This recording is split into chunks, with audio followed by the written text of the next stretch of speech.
to take around 30 minutes. Following that, we will spend around 5 to 10 minutes asking any questions that you may have.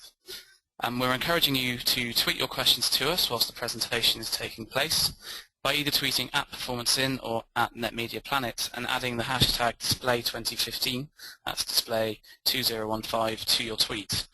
We'll be picking this up throughout, and following the end of the presentation I'll be sending some questions in the way of NetMediaPlanet.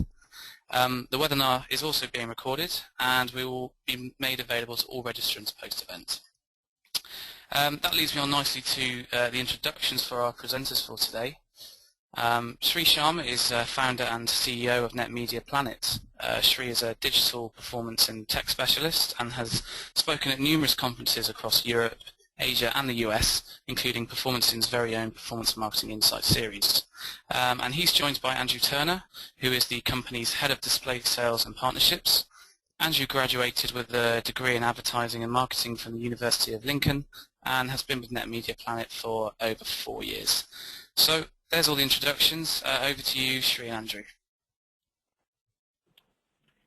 So good afternoon, everyone, and we're into January, but it's still okay to say Happy New Year. So Happy New Year to you all. Really excited to spend the next half an hour talking around display advertising and what we predict or what we expect in 2015. I think to kick off, what's really interesting is to look at some of the data. And the data tells us something that's not surprising. It tells us that display is growing, and if you look at all the different channels of advertising, search, display, classified, lead gen, or email, what you see is that both display and search are by a long way ahead of the pack. You see from 14-15, you see display growing by 18% and paid search growing by 14%. So it makes absolute sense to be at this seminar learning about the opportunities in the land of display advertising. If you look within display and you look specifically at programmatic display advertising, or real-time bidding, as it's also known, is clearly the channel that's driving the most and most rapid growth. Compared to 2012, you see some astronomical increases in the years current and the years to come. So the question that I ask myself when I see data like this is, what are some of the key drivers of that growth? And what are we going to expect in the year and years ahead? So that's really what we want to focus on for the next time together. And we're going to talk about 4 areas. There are lots of areas, but these 4 I think are really interesting and really important. So myself and Andrew are going to go through them. So passing over to Andrew. Great, thanks, Sri. So the first point we're going to cover is specifically around one of the key drivers for programmatic growth this year, which we believe is video. And according to eMarketer, sitting here in 1 year's time, we're going to see that actually 40% of all online video spend will come from programmatic. Now, one of the key issues that has been faced to the growth of video previously has been down to the available inventory to be bought through programmatic. Now, 2 partners which are actually coming to the fore in a bid to try and make programmatic much more widely available and a bigger channel for brand and TV budgets to actually get that scale that they need is Google Preferred and 4OD. Starting firstly with Google Preferred, shortly before Christmas, what Google actually launched was this key partner program, which no plug intended, the NetMediaPlanet are a part of, offers these partners access to the top 5% of available YouTube inventory. Now, what they classify as that top 5% are videos which are most shared and most viewed and most commented on. And this kind of real brand safe area is really going to open up advertisers with big spends and branding budgets to want to siphon some of their TV budgets to this platform. So certainly watch that for that space. In addition to that as well, 4OD announced that from 2015 they will offer a trading place to allow advertisers to buy programmatically first-party data on its new on-demand platform, All4. Now, specific DSPs which are going to be using 4OD's programmatic platform will be Adapt TV, Videology, and Tube Mobile, which have all partnered with Channel 4. So certainly expect some really big plays from 4OD in the coming year. So to kind of summarise those key points, consumer appetite for video is going to increase by 9% in 2015. That essentially means that the number of uploads and the amount of engagement is going to increase by 9%. These moves from Google Preferred and 4OD, amongst many others, means there's going to be a lot more video inventory available programmatically. And as a result of this, and as I mentioned earlier, these kind of real brand safe environments and transparency on the view-through rates of video advertising will lead to a lot more branding budget coming this way. So I'll now hand you over to Sri to talk about our second point. Thanks, Andrew. So the second area that we see as a driver for growth in display advertising is the hot space of Facebook. Now, everyone knows Facebook. Facebook's been growing incredibly well over the last year, but I think they're going to steal a charge in 2015. If you look at the charts on the far left, what you see there is there's lots of data there, but what it basically says is that the percentage of display or percentage of digital advertising spend by Google and Facebook are both increasing, and they're growing very nicely. Google starts from a higher base than Facebook, and you can see that by the numbering on the x-axis on both sides. And if you investigate that a little further and you actually look at the year of 14, 15, 15, 16, what you actually see is that Google's rate off a higher base is much lower than Facebook's.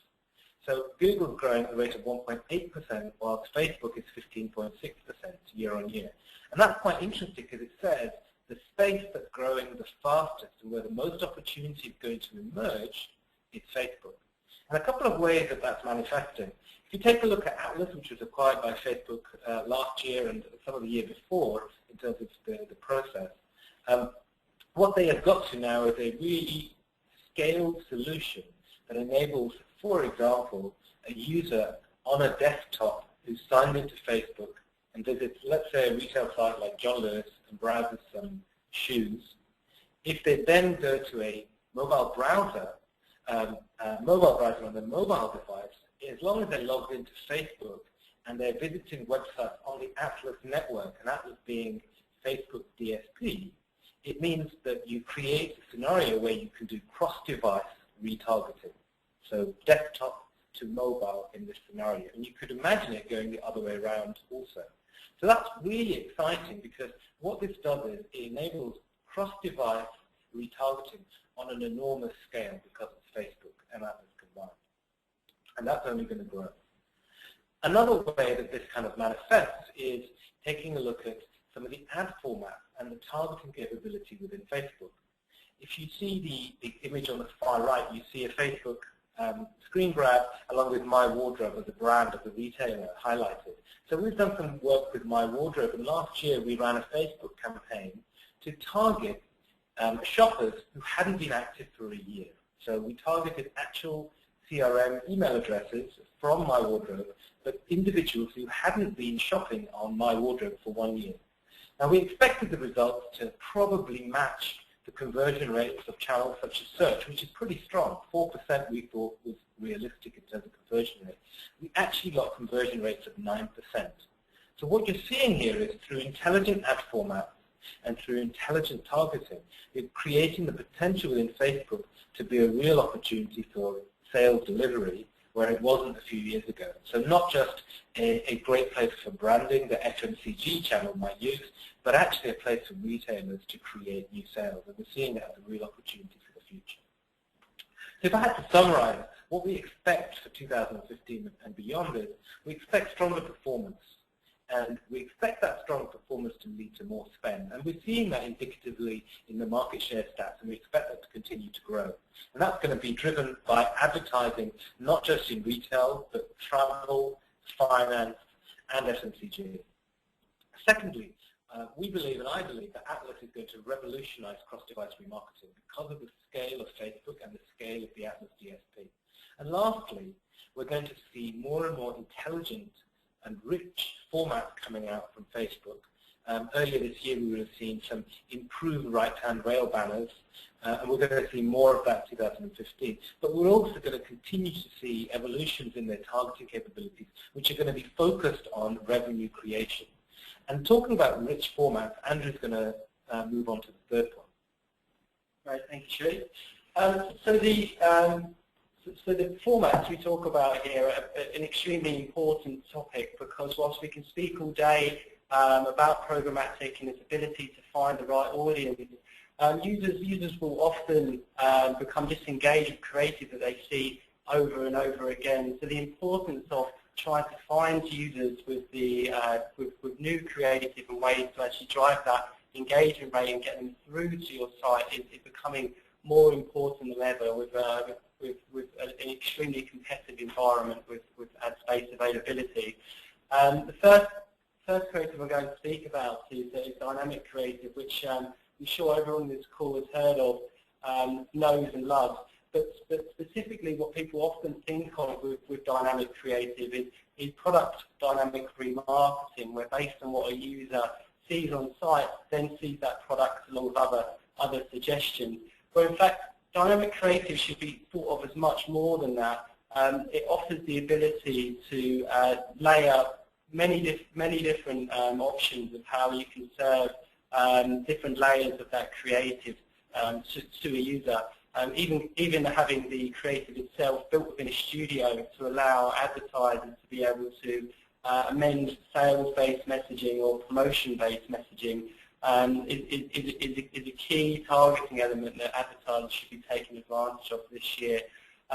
Other feed-based targeting options you should also be considering would be looking to taking the weather into account, particular TV shows that the user is watching at that time, to try and make that banner as relevant as possible to what is going on around the user. Now, expandable creative is also something coming to the fore, specifically when we think of mobile. With such a small screen at play, the creative slots available are nowhere near as many as you'd experience on desktop and even tablet. And this expandable ad format is providing the advertiser with confidence that the banner is actually being engaged with through tapping on the expandable, and the ad format will then take over the full screen. Where in this example here, this was actually created by one of our partners, Ad Gibbon, that made this expandable banner ad that upon expansion allowed the user to watch a video of the new Batman movie. And certainly expandables is a key format to consider if mobile is a main platform for any advertising campaign you're running. Last but certainly not least, we're talking about native advertising as well. And for those of you that haven't come across native too much in the past, it's about placement of an ad within the content that the user is reading, which offers a new placement for the advertiser to be able to get in front of the user, to get them to engage with the brand outside of the right-hand rails of this world, where sometimes that message can be missed. A key development this year for native advertising is that the partners such as PowerLinks and also Stack Adapt are making this inventory available programmatically, whereas previously native adverts were only being able to be bought on a direct publisher basis. As a result of working with these kind of partners, you're then offering significant scale to the campaigns which you're running, and should certainly be considered this year. So to kind of summarise those three formats, expect dynamic to supersede standard this year. Mobile formats, especially with expandables, to really consider this with any mobile targeting, and also with RTV opening up to native, which I think is a big play and something to consider. that covers richness of creative. Obviously, there's others who'll be more than happy to speak to you about options available, and also recommend creative agencies out there that can deliver on these kind of formats. So Shree's now going to talk to you about wearable technology. So the fourth area that we wanted to talk about was wearables and how wearables are meeting display. So this is another area that we think is going to be a driver that's going to fuel the growth of display advertising in 2015 and beyond.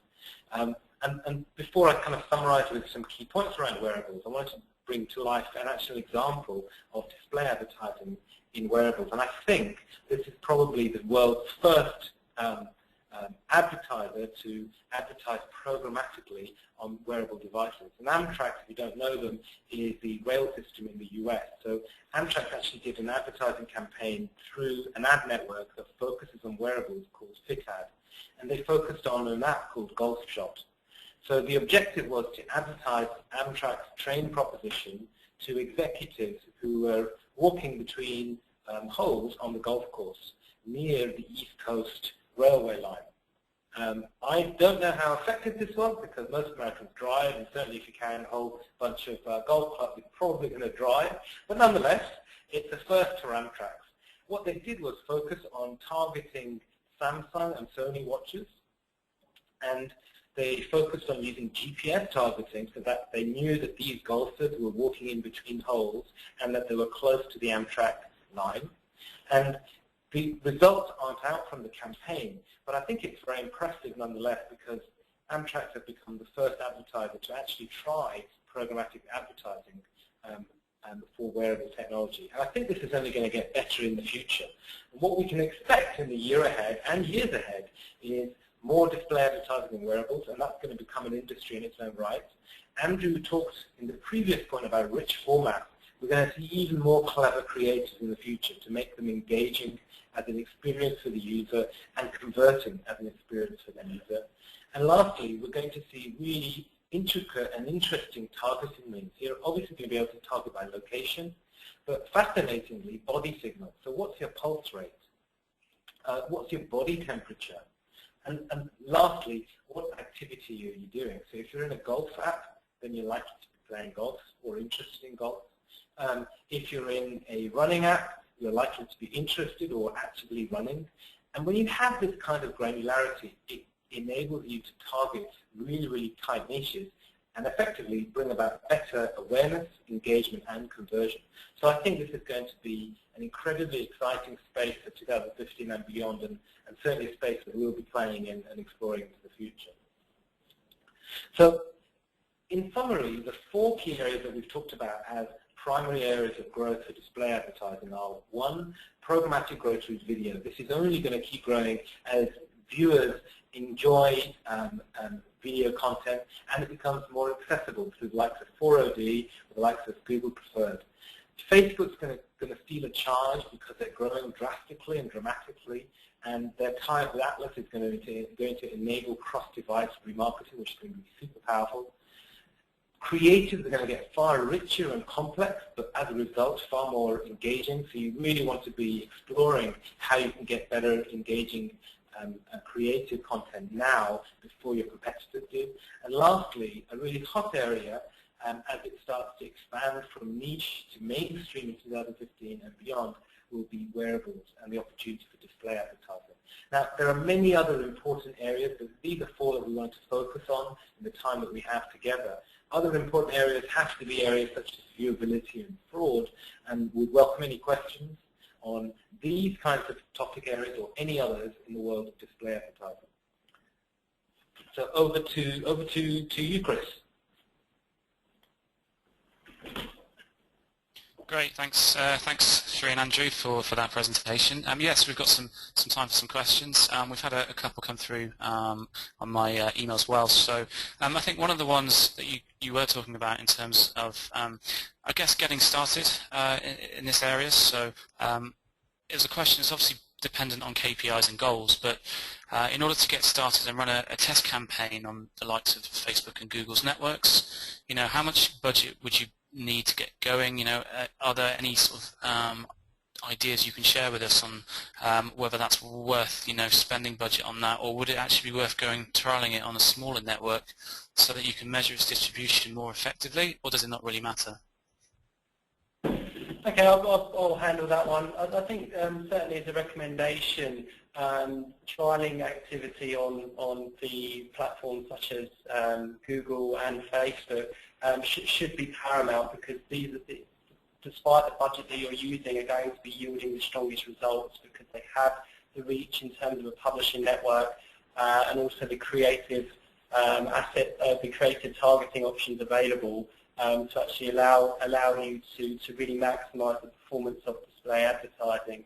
Now, in terms of what budget advertisers out there should be thinking of applying, I think what that should come back to the KPIs that you're working to. So if in fact that is a cost of sale or CPA goal, looking to establish what you can, looking to see what you can actually achieve from starting off with remarketing. Now, obviously, we all know that remarketing is going to yield the greatest return. Establishing what's the maximum performance you can achieve out of remarketing, and then from that point, working your way up the funnel through more branding-led strategies to actually see, when working on a diluted CPA or ROI goal, of what you can actually get out of it. Now, I certainly think that if we're talking about a budget to lead with and to really get some measurable data and results, advertisers at a minimum should be thinking about a 10K ad spend per month. I think I might add one other point, which is the question of where you'd be able to test in an incremental basis. You might want to think about what technologies you use to help you enable all of this. And the benefit of trying on the likes of Google and Facebook, if you're just starting, is that you might be able to do things without any sophisticated technology. Now, when you then get to more scale, then you want to use technology to help you get there. So, for example, if you're doing a Facebook campaign, you're doing it yourselves, you can actually do that within Facebook. And that's actually really valuable. Now, when you get to scale, you want to use technology to help you do it more efficiently and more effectively. But that can also be, if you're concerned about cost, that can be a cost-benefit start. Okay, great, thanks. And another sort of question that we had come in was, in terms of Facebook's, Facebook advertising's rapid growth, does that actually signal the end of organic social content receiving the kind of reach that once was seen? Does that make sense? As in, are we likely to see less organic social content through Facebook and actually continued rise of advertising content? So I can start by answering that. I don't think it'll mean that we'll see less organic social content. What you're going to see, however, is you're going to see Facebook continuing to grow, not just through advertising, but in general because of organic social content. But you're going to see other niche players continue to grow, because something we do here is how some people are choosing to move off Facebook and try new social networks. So I think what you're going to see is continued organic social content rising, but you're going to see them across more platforms. Just to add to that, I definitely think there is, there's a real strong play from Facebook at the moment to continue to bring out paid media formats, purely from a point of view of performance that's being achieved, going back to the case study we spoke about earlier with My Wardrobe, which was leveraging CRM data to target users with an associated Facebook account. Performed extremely well, and I think whilst advertisers are seeing strong performance from paid avenues of Facebook, and as Facebook continues to want to leverage paid outlets, I certainly think this year there's going to be an increasing dominance in those paid ad formats. Great. And we have a question in as well. Devin Palmer sent one in. What is NetMedia Planet's view on the issue of viewability within smartphone traffic as part of cross-device solutions?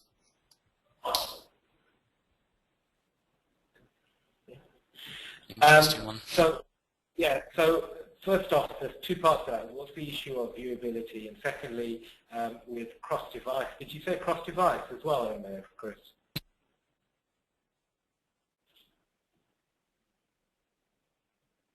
Yeah, as part of a cross-device solution. Okay, so the first part, let's just recap what viewability means. So viewability is where the ad isn't necessarily seen by the user, but is still served. And that's actually what the viewability issue means. So on a smartphone, that is definitely a problem, and you've seen that IAB are coming out with some standards and changes around it. And then from a point of view of cross-device solution, I think the issue of viewability is the issue of viewability on the smartphone per se, and the cross-device piece is the cross-device piece doesn't make the viewability issue more complicated. The issue is viewability, and I think it is an issue, and it's one that I know IAB is solving. Unfortunately, Net Media Planet can't solve it, but what we can do is we can try and work with brands to try and get ads placed higher up the page, and therefore we can try and focus on that to ensure that there is more viewability happening. I think again, so to keep going back to the presentation, but the ad format we spoke about quite prominently to look out for in 2015 of that expandable ad format. I think right there what that's offering the advertiser is the transparency that the banner ad actually was opened and was engaged with by the user, which right there is kind of giving that advertiser confidence. So I think formats have a lot to play in it. And I think the targeting of the campaigns to ensure that the ads are in view, and as an agency partner giving visibility of that to clients is a key part of that. And I might add actually that's something that we do talk to clients about, because I think it's important to know when you can use third-party stats that tell you the percentage of ads that aren't actually viewed. I think it's quite important to tell brands that, because otherwise they have a wrong impression of actually the results that they're receiving. And in that conversation, it's important, if you're a brand, to ask your agency questions such as, how can we improve the viewability? What can we actually do to improve the viewability? And there are ways to solve that by the specifics of the campaign. So that's the key question I would put to agencies, or if you're doing it internally, to your technology. Okay. Sure. So we've got probably time for two more questions. We had another one in talking about prospecting display and measuring your online prospecting campaigns. So would you choose CPA and the CTR approach in prospecting display? You know, what would be your preferred way to do this? So with a pure prospecting campaign, so what we mean by that is trying to find users that have never actually been to the client's website before. What we wouldn't propose is a CPA goal, because I think to try and work back prospecting activity to a CPA is simply unachievable. As an agency, what we offer when we're running pure prospecting activities are KPI metrics such as time between first impression to site visitor, impression to visit rate, so the impressions we serve, how many of those users then come back following that interaction to visit the site at a later date. Applying long-length cookie windows actually allows us to do that and provide that visibility that prospecting work did result in the user then visiting the site that they had not done before. Once they've then landed on the site, how long did they spend on the site? How many pages did they visit? And then as a result of that landing taking place, that user then entering a remarketing pool for us to then intelligently retarget. But certainly if you're purely running prospecting, a CPA goal isn't something that you should consider, unless of course you're then running remarketing as a part of that campaign. Great. And then finally, we just one more, which was quite interesting, actually just sent in to us, was how do you think Google will respond to the Facebook charge in 2015? And in brackets, and do you think they can? That's a good question. I think Google are focused on Amazon as a threat rather than Facebook, because Google's already kind of given up on the social type challenge of Google Plus, etc. So I don't think that they're trying to. I think they're focusing on consumers who have intent in mind, because that's why you go to a search engine. There is rumor of Facebook exploring that kind of world, of search engine world, but there's been that rumor for a number of years now, so I don't think that'll come to play in the year or years ahead. So I think, to the question, I don't think Google can, because I think it's tried before and failed, and actually Google are focusing squarely on the following areas. Shopping and combating Amazon. Secondly, being king at search, and that means focusing on consumers with intent. Display advertising in general, by having the widest reach network they can. And then lastly, the whole monetization of video, which they're still trying to nail by trying to actually be clear about what the YouTube proposition is. But when they do nail it, which will happen, they'll be focusing on monetizing in a massive way YouTube. So that's a real focus for them. Those are the key focuses for them. And I think Facebook will be left to the any new star that comes to not challenge them, but eclipse them. Great. So thanks for that, guys. I think that concludes today's webinar. So don't forget that it has been recorded and will be made available to all registrants shortly. Our thanks go to Shri and Andrew from Net Media Planet once again for sharing us insights into the display market. So until next time, thank you. Thanks very much, guys. Thank you.